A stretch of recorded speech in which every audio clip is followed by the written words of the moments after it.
Have you ever wondered why the toys in Toy Story can come to life? Well, stick around because I'm about to analyze that very question. You have McGann, the Fangirl. Make sure you subscribe and check back every week for new fandom videos.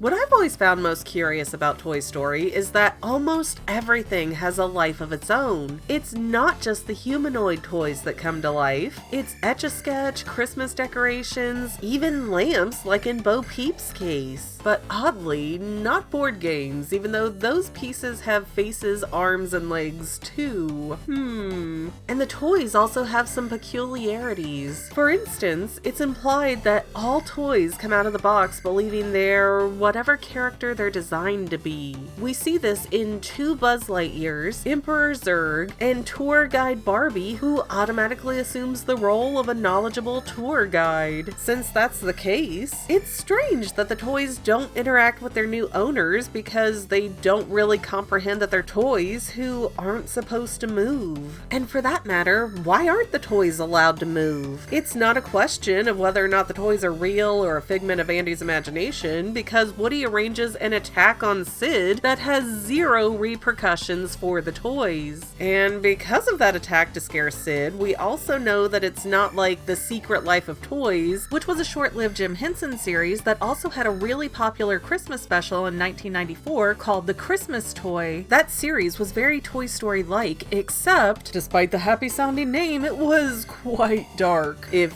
these toys are caught moving around, they get frozen in place forever and basically die. Yeah, it's a little bit chilling. And while I'm very happy Toy Story did not take that route, it just adds to the confusion as to why the toys don't play with their new owners. We also have other various issues that complicate getting an answer, like how the toys seem to be capable of powering themselves down to a sleep-like mode where they can't see anything, even though their eyes are open. Weird. This is apparent in Toy Story 2 when the Prospector uses the remote in front of Jesse's clear display case to keep Woody from escaping Al's house. The remote is right there, literally inches directly in front of Jesse, and she doesn't see Stinky Pete leave his box or use the remote. And side note, I don't think Jessie was in on the Prospector's plan because she seemed very offended that Woody accused her of turning on the TV. Plus, Jessie has never had any hint of being a villainous character, so the fact that she didn't see it happen right in front of her is very perplexing. Maybe equally perplexing is that Bullseye eats cheese dust off of Al's fingers. Like, really, why?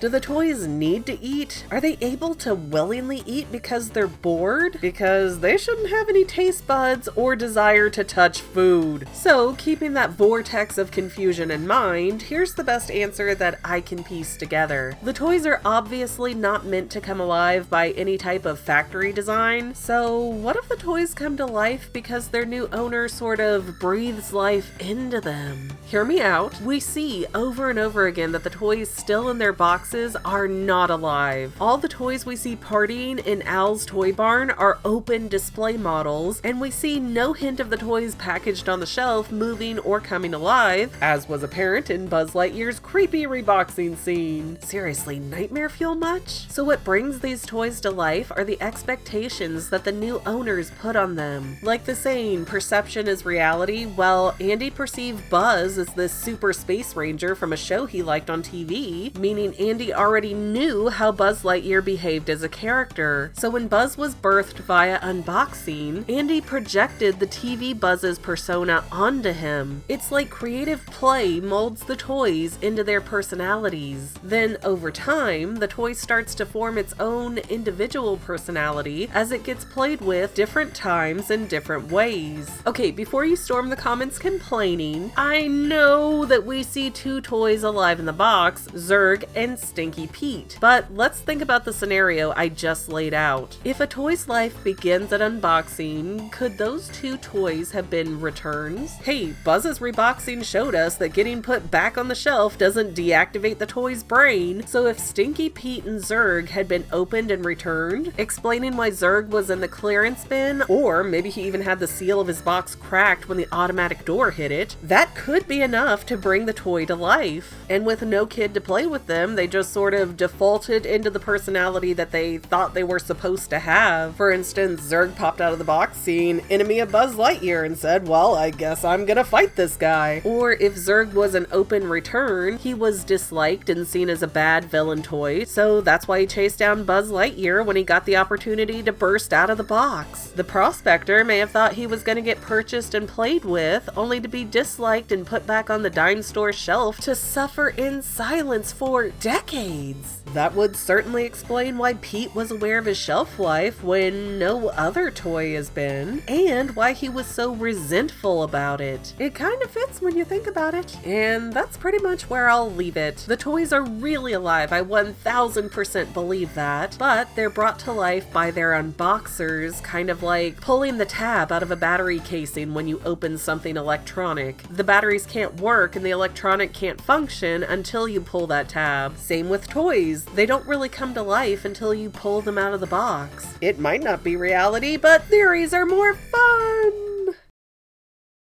You've got a friend in me. Do do do do do do do do do. You've got a friend in me.